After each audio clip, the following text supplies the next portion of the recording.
We're two sisters who believe that the purpose of life is to enjoy, create, and have fun. We believe that as humans, we can have anything we want, and things are always working out for us. Experience has taught us that the path to getting everything we want begins with ease. If you believe in miracles and happily ever after, or even if you just want to, then this is the podcast for you. Hi there, I'm your host, Kayla, and welcome back to Attract It with Ease. My sister, Adria Shea, who's also my co-host, is not able to join me this week. She just started a new job and she's been training and she's busy as ever. So we'll definitely miss her. But this week, it's just me and you. I do want to start out by sharing some things that I'm grateful for this week. Number one, I'm so grateful for the wedding plans that I have in progress. Those of you that have been listening all along know that I'm getting married in October, actually eloping in Yosemite, and I am so excited about it. As the date draws near, I have fun little surprises that I've been planning for my groom, my fiance, Dan, and I'm just so excited for everything to come together and for the date to come. I'm also really grateful for the ebbs and flows in life. I am pretty brutally honest on the podcast about when I'm having rough times. And the last couple of weeks have been kind of rough for me, just emotionally, not because things aren't going well. Life is actually really wonderful right now, and I don't have much to complain about. But whether it's hormonal or whether it's seasonal or who knows what, I have definitely struggled a little bit the last couple of weeks. And I'm finally feeling like I'm coming back around and back to myself. And I'm actually really grateful for those times, because if life was good every day, I think it would be really easy to take those days and the things that are so good for granted. But when you have a rough day every now and again, or a rough patch, it really makes you appreciate the good times. And so I've definitely been experiencing that lately. And I am so grateful for those ebb and flows, because I recognize that my life is good and I'm actually really feeling good. And I hope you are too, listeners. And then the last thing that I wanted to share for gratitude this week is I actually am really grateful for you, our listeners. Our podcast downloads, they just continue to grow. We keep getting new listeners. I get information about the traffic visits to our website. Sometimes it tells me the countries or the areas that the visitors are coming from. And I keep finding new listeners. I've shared on previous podcasts, we have listeners from all over the world, not just the United States. And I think that's so exciting and so fabulous. And if it wasn't for you listeners, I wouldn't be doing this podcast. And so I'm so grateful that you're out there. I'm so grateful that you're listening. And thank you for being a loyal listener. I really appreciate you. And I hope that you're getting good nuggets out of the content of each podcast. So since my sister, Adria, who is also my co-host, is not with me this week, I thought it would be fun to do a little bit of story time. I want to share with you what I call how it began, essentially how I became introduced to the law of attraction and how I learned to use it to manifest the things that I wanted in life. And I've shared on prior podcasts that my first introduction to the law of attraction was sometime around 2015 with the book, The Secret. And if you're familiar with the book, The Secret, or the movie, you know that it's really great at introducing people to the concept of the law of attraction. And it gives basic introductory steps like how to manifest money in the mail or manifest a parking space.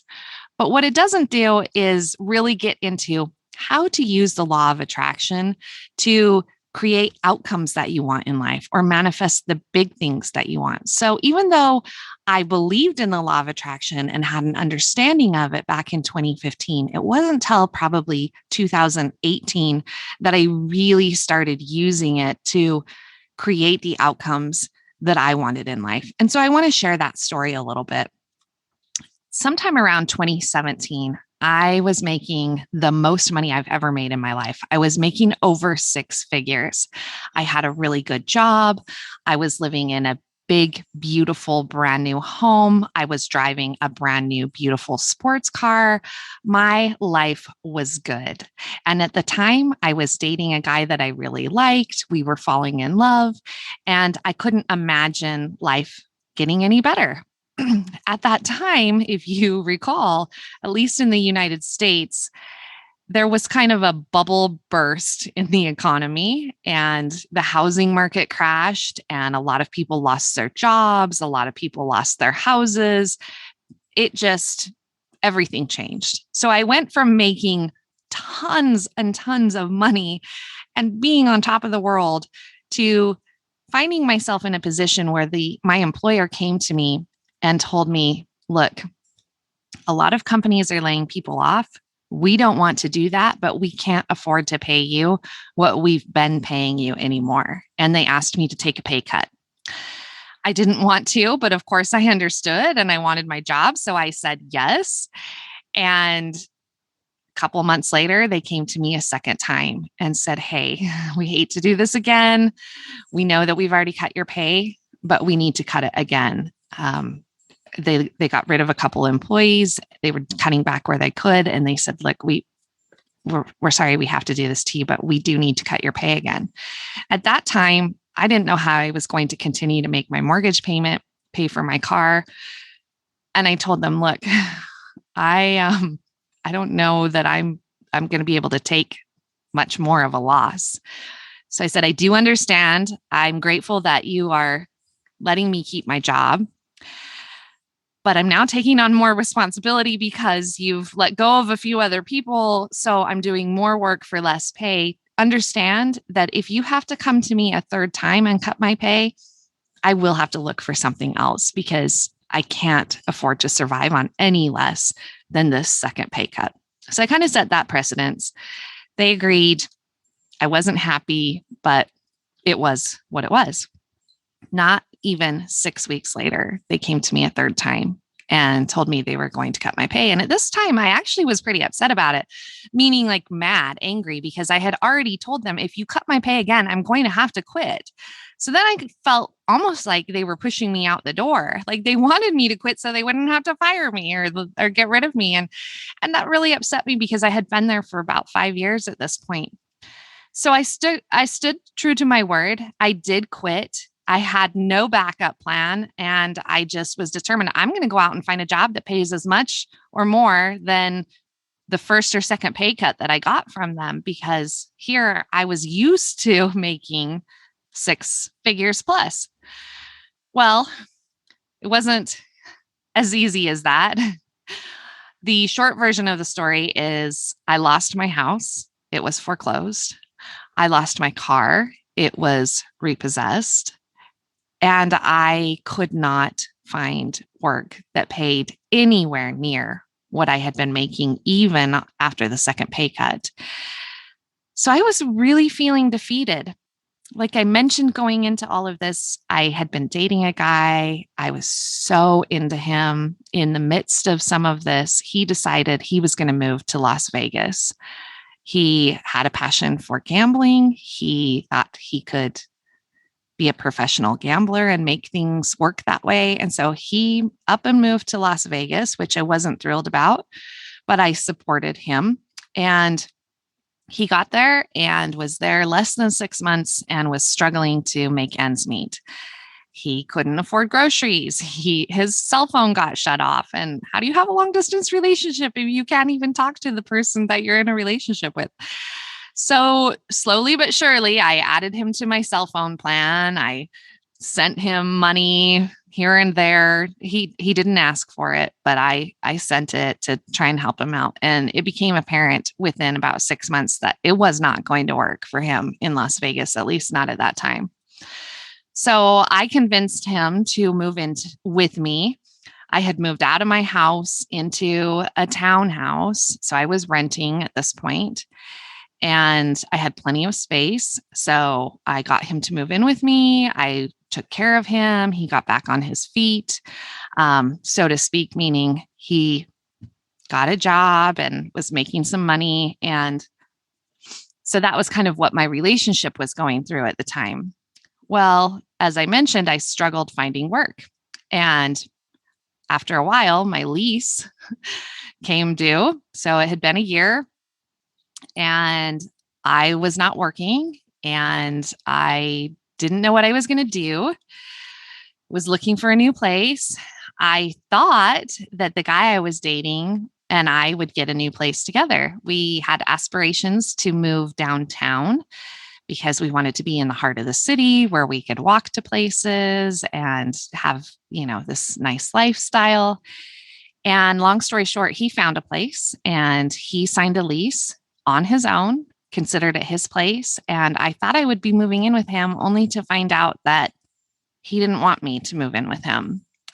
He essentially said, when it came down to it, look, we rushed moving in together because I had no choice. And I don't know that I'm really ready for that step in our relationship. Well, how do you think that made me feel? We'd already been living together.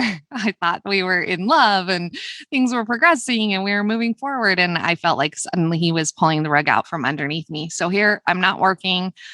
I don't know how I'm going to get by. I don't know where I'm going to go. And the guy that I've been taking care of financially, emotionally, everything, once he gets on his feet, does not want to take care of me. And I felt like didn't even want to be in a relationship with me. So the way that it worked out was because I had nowhere to go when my lease was up, he did allow me to move in with him. Isn't that nice? So I did move in with him, but it was under the premise that it would be temporary until I could find my own place. In the midst of all of this, this is when I started having a falling out with my son. If you've listened to prior episodes, occasionally I talk about my son and how we are estranged. We've been estranged for many years. At this time, my son was probably 11. And where we started having a falling out is when I moved in with my boyfriend at the time into his place, which was not my place. It was a 2-bedroom. My son was supposed to get the second room. And then right as we moved in, he decided he was going to rent that second bedroom to his best friend. So now my son did not have a bedroom and he was not very happy about it. We did have an office with a futon and I did not have my son often. So I felt like, well, at least my son has a place he can sleep, a place he can call his own. But the office did not have a door on it. It was attached to the living room space and it caused some friction. And that was where things first started to kind of fall apart with my son. Of course, my son didn't know all of the backstory. Plus, he was 11. So, you don't share with your son the problems you're having in your relationship or your financial issues, but that started to fall apart too. So as you can kind of tell, I went from being on top of the world the year before with a beautiful home, a beautiful car, what I felt was a good relationship, to feeling like every single piece of my life was falling apart. I lost my house. I lost my job. I felt like I was losing my relationship. I felt like I was losing my relationship with my son. And I felt like I was at rock bottom and I did not know what to do. And I honestly, when I think back to those times, I think I honestly am shocked that I got through that because that was one of my lowest lows in life. And I've had some pretty low lows as I've shared on other episodes. But I truly did not know how to get out of it. I thought I've been looking for work. I've been looking for work for months. I'm unemployed. I don't know what to do. I can't just take some job for $15 an hour because I won't be able to support myself. I won't be able to pay for a car or get my own place. And I knew that, the clock was ticking on how long the guy I was dating was going to let me live with him because it was a temporary situation to start with. And so I was literally at my wit's end. And what I decided to do was one day I said, you know what? I need to get away from all of this. I need to go for a drive up the canyon and just clear my head and figure some things out. I've shared on the podcast a few times that I am a huge Tony Robbins fan. And if you're familiar with Tony Robbins, he has a bunch of tape series or CD series from back in the day, back in the 90s and early 2000s. And so I did have one of his CD series, and I don't remember how I played it, but I took it up the canyon with me. The guy I was dating decided to come along. So we sat at a picnic table by a creek, lit a fire, turned on this Tony Robbins tape, and we did not talk. We just listened, and we listened to probably an hour of Tony Robbins talking about goal setting and talking about, moving your life forward. Well, if you've ever listened to Tony Robbins, it's pretty impossible to not get inspired and motivated by that man, which is one of the reasons that I love him. And so I went from feeling horrible to feeling like, okay, I got this. I can do this. I had a notepad. I got out a pen and I just started to write. And I honestly can't tell you exactly what Tony Robbins said, but I imagine that the way that I wrote probably came from something he recommended. But I decided, instead of sitting here feeling sorry for myself for all of the things that aren't working, I'm going to write down what I do want, everything that I want, and I'm going to write it in the present tense as if I already have it. So I wrote down that I had a good paying job, and I wrote down the amount of money I wanted to make, but I didn't say I wanted to make it. I wrote it as if I already was making it. I have a good job and I make X amount of dollars. I wrote that on my notepad. I wrote down the schedule I had. I work Monday through Friday from these hours to these hours. I am able to afford a nice lifestyle. I have a home that I love that is decorated the way that I want.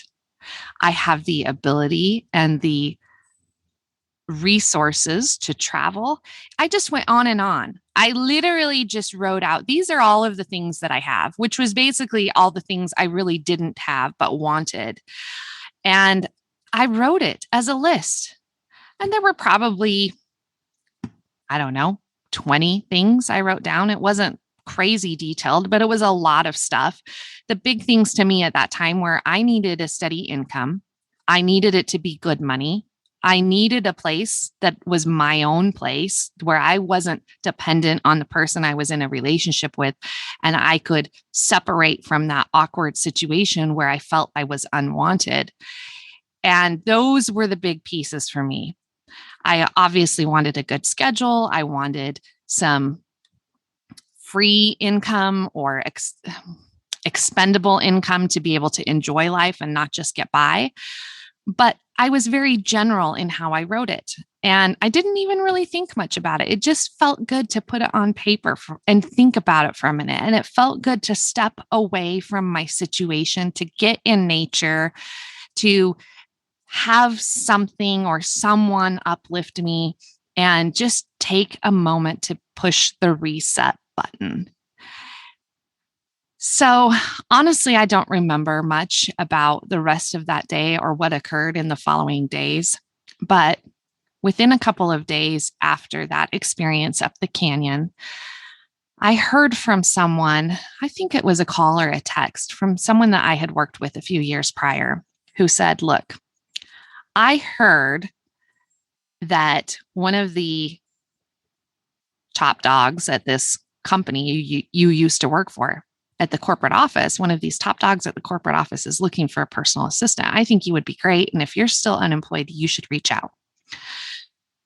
And it was completely out of the blue. And I thought, oh my gosh, I don't know if I want to go back and work for that company. I actually loved the company. Like I said, I had worked there for about 5 years prior, but I had worked for a franchisee. And now this was working for the franchisor who was based out of Indiana. And I thought, I don't even know if I want to open that door.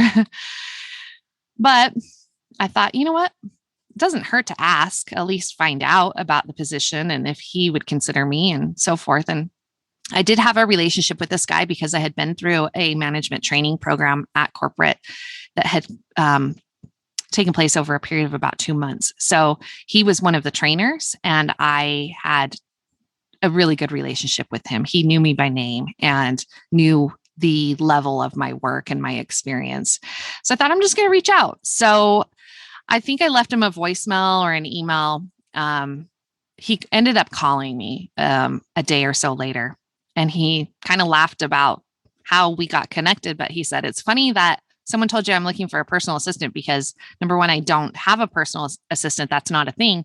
But I have been looking for someone for my team, meaning a regional manager.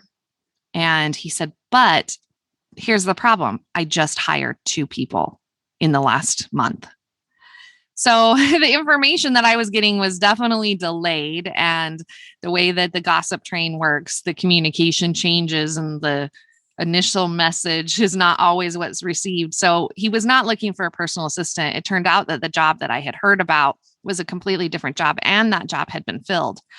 But he said, I'll tell you what, there is another department that is similar to mine that is hiring right now. I think you would be great. It would be an opportunity for you to get your foot in the door with the company. And when I have another position, I could probably then transfer you over to my team because I'd love to have you on my team. So that's kind of how it began. I then started talking to this other person. I was offered a job, and I was offered the exact dollar amount that I had written on my paper. The exact dollar amount that I had written on my paper was what I had been offered as a salary. I was offered the job in under 1 week of me writing this down.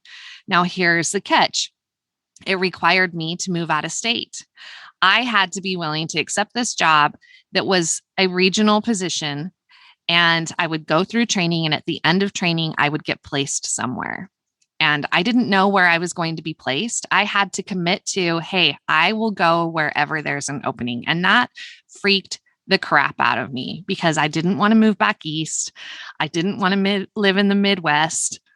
And so I thought in my mind, well, I'd be happy anywhere in the West Coast. And they had stores all over the United States, but I just kept thinking, you know what? I'm just going to think positive thoughts. I'm going to go into this with an open mind, believe that everything is working out for me. And this is the beginning of me really having that kind of train of thought, but just trusting the universe, going, this is what I've been asking for. I don't know how it's going to work out. I don't know where I'm going to end up, but I'm going to take a leap of faith. I'm going to accept this job, and I'm going to see where it takes me. So I take the job. I go through the training. It's quite similar to the management training that I had before. So I, of course, excel through it because I've already essentially been through the program. So I'm at the top of my class. Things are going well. And I hear that there is a possibility of an opening coming up in California. But they kind of placed people based off of seniority. And there were other people who had been temporarily placed, but not permanently placed, who had been working for the company longer than I had because I was brand new. And basically they had seniority over me, but I didn't care. I just started the rumor. I'm going to get placed in California. I'm going to get that California location. Well, it wasn't even a location yet. It wasn't even a thing. It was just a rumor. But then I started the rumor that I was going to get it. And I started putting it out there, putting it out to everyone I talked to, putting it out to the universe, putting it in my mind, because I didn't want to live anywhere else. I wanted to live in the West. And that was the only position that I had heard of or knew of that potentially could be coming open in the West region of the United States. So I just put it out there. I'm going to get California. I'm going to get California. And everybody laughed at me and people said, no, so-and-so wants it. And there's these 3 other people ahead of you or whatever. Well, when it came down to it, that California location did become available at the end of my training. And I did get that position. So I went from manifesting this job offer to manifesting the location that I wanted to be. And that's when I felt like, oh my gosh, the law of attraction works. And at this point, I had some really good momentum. And so I thought, I am going to just keep this rolling, make this work for me. And there were so many things that had to come together through this process. Other things that I manifested. I needed a vehicle. I I manifested a vehicle because remember, my car had been repossessed. So I didn't have a car. I was able to get a vehicle to take to California. I was in a temporary, so to speak, position. I was guaranteed 6 months there, but I was told you cannot sign more than a 6-month lease because this may be a franchise that we will sell, meaning don't put down big roots because we may move you to another location in 6 months. So imagine trying to find a place where the most you can sign is a 6-month lease. And I only had like 2 weeks notice to find a place and get out there. Well, I manifested a place at the right location, the right price, everything. I mean, it was just incredible the things that started falling in place for me. I got into this job. I was doing it. I was doing well, but I could see from the very beginning, it wasn't something I wanted to do long term.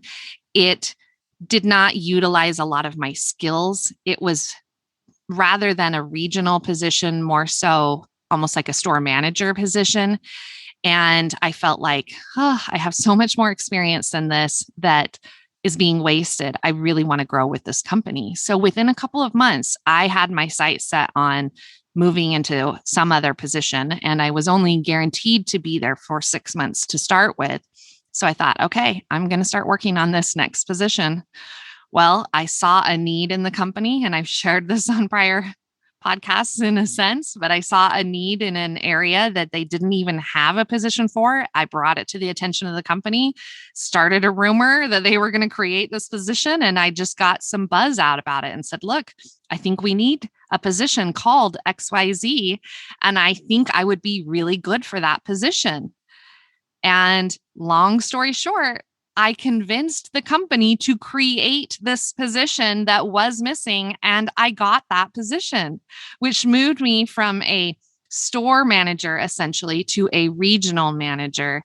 And it was history from there because I was a regional manager there.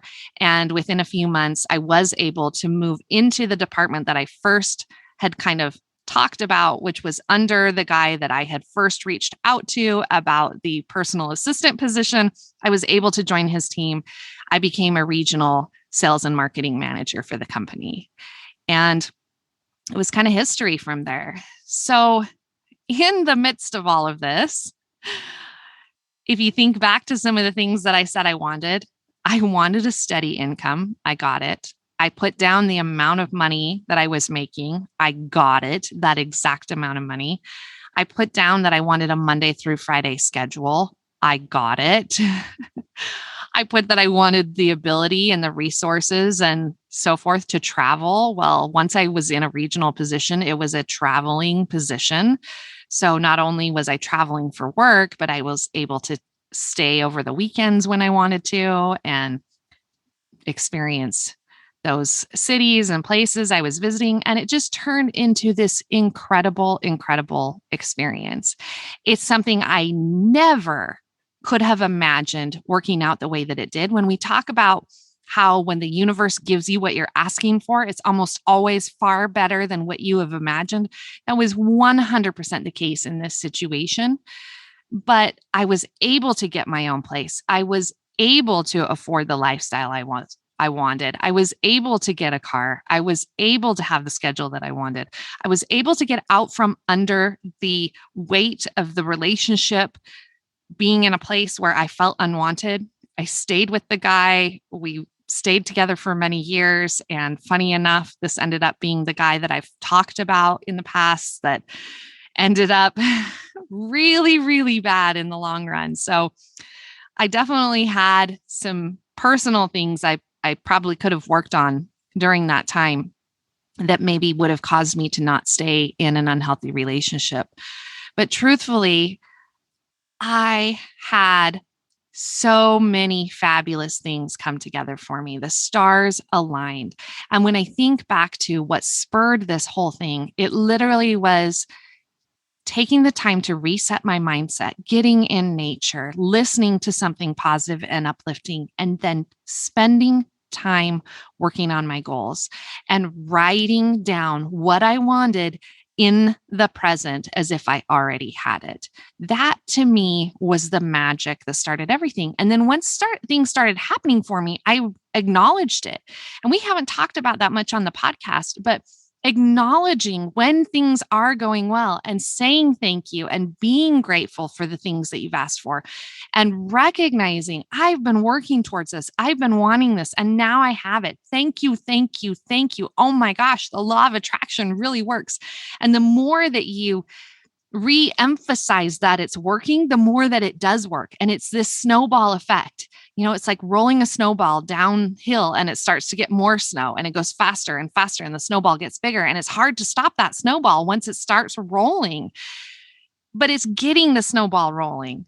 That's the difficult part, is getting the snowball rolling. Once it starts rolling, as long as you just keep that momentum, it will continue to move, continue to move, continue to move. Now, as you know, I've had other rough patches since all of this, other rough patches that I've talked to about on the podcast. If you don't know what I'm referring to, go back and listen to episode 8 because I share more of some of my personal struggles. So yes, I've had those ebbs and flows in life, but what I can tell you is the law of attraction works. And it literally is as simple as pushing pause. It's getting to a point in life where you say, I will not tolerate this any longer. Something has to change. And it's not sitting around feeling sorry for yourself. You have to push that pause button and stop that thinking in its tracks and say, okay, no more. Absolutely no more. I'm doing something different. And for me, that something different was I went into nature. I listened to Tony Robbins. I wrote down a list of things I was going to do had or was going to have or whatever. I wrote it in the present. I made my list and I focused on positive things and my entire life shifted. My entire life shifted. So I really wanted to share that story because it's so fun for me to think back on, but it really is physical, tangible evidence in my life of the law of attraction working. I can pinpoint when it started. I can see how that snowball effect continued to bring positive things about for me for years to come. And I know that it can do the same thing for you. And so, listeners, that leads me into our action item for this week. And what I would like you to do is come up with one thing that you would like to manifest or you would like to change in your life. And I want you to sit down. I want you to push pause. I want you to say, enough is enough. This is changing. Go somewhere quiet by yourself, clear your head, get out of feeling like a victim. Go somewhere. Write down a list of what is different. Write it in the present. Write down what you want as if you already have it. Write down that you do have it. I have this. I have this. And here's a pro tip. I didn't do this back when I did my list, but I've since learned this, and this is how I do things now. Pro tip, when you're making that list, don't just write it that you have it. Write that you're grateful that you have it. Write thank you for it. Write how grateful you are and why you're grateful. We talk a lot about gratitude, but write not only that you have this thing, but you're so grateful that you have this thing. And you're so grateful for that you have this thing because it does this, or it means this, or it creates this, or it stops this. Why is it that you want the things that you want? That emotion behind what you want is what attracts what you want. When you feel like you have it and you feel grateful for it and you know why you want it so bad, you want it because you want to feel good. You want to feel less stressed. You want to have more time. You want a better relationship. You want to feel loved. You want expendable income. Whatever it is that you want, those feelings are what is going to attract it when you can start feeling those feelings. So that's your action item for this week, is to press pause, make your own list in the present of the things that you want. And let me know how it goes for you. You know, we don't hear from our listeners often. When we do, it makes my whole day. It makes my whole week because very few of our listeners reach out. As you know, we have a contest or a giveaway, so to speak, running all of 2021. If you leave a review of this podcast on any platform that allows you to leave a review, that could be Podchaser, that could be Audible, that could be Apple Podcasts, wherever you're listening. If you leave us a review with words, meaning don't just give us a star rating or we don't know who left it, but if you write something simple, just like, hey, I loved it, or I didn't like it, or I tried this action item and here's my results, or here's my theme word for the year. If you just leave us a review, you'll be entered into a drawing each week to win a custom theme bracelet. Now, these are custom, they're unisex. We make them by hand just for you. And you can see copies of those bracelets on our website, attractitwithease.com. We have pictures of them, but you choose the word, whatever word you want to be your theme for the year. And if you don't know what I'm talking about, go back and listen to episode 1. We talk all about theme words, but you pick your theme word for the year. And we haven't had a new review for several weeks. So the chances are really good that you will win a bracelet if you leave us a review. But we would love to hear from you. Leave us a review, reach out to us through the website. You can contact us if you've got questions you'd like us to answer, if you want to share your experiences, if you'd like to be a guest on the podcast, whatever the case may be, reach out to us. We'd love to hear from you. I hope you guys have a great week, and I look forward to talking with you soon. Thanks so much. Bye-bye.